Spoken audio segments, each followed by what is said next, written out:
चलिए, इस बीच एक बड़ी खबर आ गई है, दिल्ली से आ रही है, जहां पर एनडीएमसी गोदाम में लगी है आग।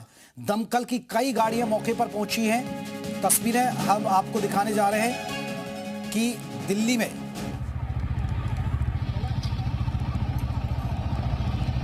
तो ये बड़ी खबर, एनडीएमसी में आग लगी। सफदरजंग इलाके में भयानक आग लगी है। किसी के हताहत होने की खबर नहीं है अभी। दमकल की गाड़ियां मौके पर पहुंची हुई हैं।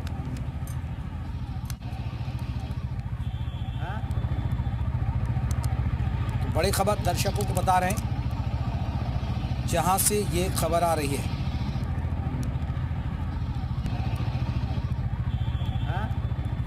तस्वीर आप देखिए, दिल्ली में भयानक आग।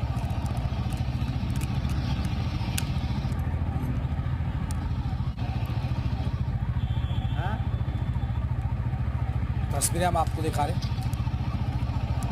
ये तस्वीरें भयानक है।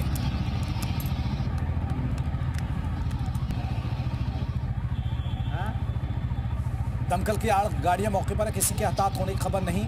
आग की लपटें, धुएं का गुबार आसमान में उठता आप देख सकते हैं। भयानक आग लगी है, भीषण आग इसे कहेंगे। एनडीएमसी गोदाम में लगी आग। सफदरजंग इलाके में लगी आग। ये तस्वीरें अब दर्शकों को दिखा रहे। किसी के हालांकि हताहत होने की कोई खबर नहीं है। राहत की बात रही, गनीमत की बात ये रही।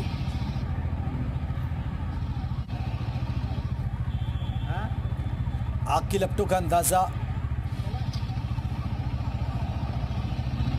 मनोज शर्मा हमारे साथ और ज्यादा अपडेट के साथ जुड़े। मनोज, आग लगी है, एनडीएमसी गोदाम में लगी आग, और क्या आग पर काबू पा लिया गया और किसी के क्या कोई हताहत होने की कोई खबर?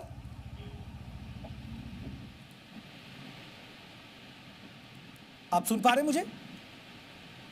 देखिए, बिल्कुल दिल्ली के सफदरजंग के लक्ष्मीबाई नगर के पास में एनडीएमसी का गोदाम है। वहां पे 6 बजे आग लगने की कॉल जो है फायर ब्रिगेड को मिली थी, जिसके बाद 8 दमकल की गाड़ियों को मौके पर भेजा गया। आग की लपटें जो है वो काफी दूर से ही दिखाई दे रही थी। गनीमत ये रही कि किसी के हताहत होने की अभी कोई खबर नहीं है। आग को कंट्रोल करने की कोशिश की जा रही है ताकि आग को फैलने से रोका जा सके और उसके बाद उस पर काबू पाया जा सके और कूलिंग ऑपरेशन को शुरू किया जा सके। लेकिन क्योंकि शाम का वक्त है, पीक आवर्स है, ट्रैफिक ज्यादा होता है, इसलिए फिलहाल 8 गाड़ियां हैं और भी गाड़ियां जो है वो फायर ब्रिगेड की जो है वो बुलाई जाएंगी जरूरत पड़ने पर। लेकिन इस वक्त फायर फाइटिंग का काम जारी है और आग पर काबू पाने की कोशिश की जा रही है। फिलहाल अभी तक पूरी तरीके से आग पर ना तो काबू पाया गया है, ना ही वो अभी आग कंट्रोल में आई है। प्रमोद, ये पता चल पाया कि वजह क्या रही है और क्या जो फंसे हुए लोग थे वहां उन लोगों को निकाल लिया गया वक्त रहते?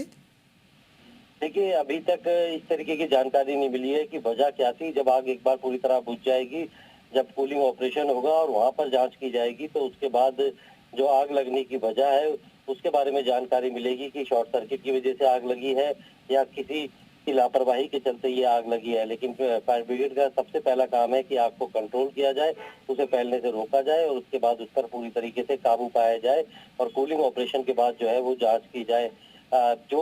जब जैसा कि बताया गया है कि किसी के हताहत होने की अभी तक खबर नहीं आई है, तो ऐसे में ये मान के चला जा रहा है कि जब आग लगी तो जो भी लोग वहां पे मौजूद थे वो पहले से ही उस जगह को उन्होंने छोड़ दिया था, वहां से निकल गए थे। अब जब एक बार आग को पूरी तरह काबू पाने के बाद जब जो सर्च की जाती है, उसके बाद पूरी सर्च की जाएगी और उसके बाद ही किसी निष्कर्ष पर पहुंचा जाएगा कि इस मामले में कोई हताहत हुआ है या नहीं हुआ और ये आग किस वजह से लगी थी, किस कारण से ये आग लगी। क्या ये कोई टेक्निकल फॉल्ट हुआ था, कोई शॉर्ट सर्किट हुआ था या किसी की बड़ी लापरवाही थी? तो ये आग बुझने के बाद जो जांच होती है ये उसका हिस्सा है। लेकिन फिलहाल फायर फाइटर्स जो हैं वो आग को काबू करने की कोशिश कर रहे हैं। चलिए, बहुत बहुत शुक्रिया प्रमोद शर्मा हमारे सहयोगी। आपको बता दें, हमें अपडेट दे रहे थे दिल्ली से, जहां पर किसी के हताहत होने की कोई खबर नहीं है लेकिन भयानक आग लगी है।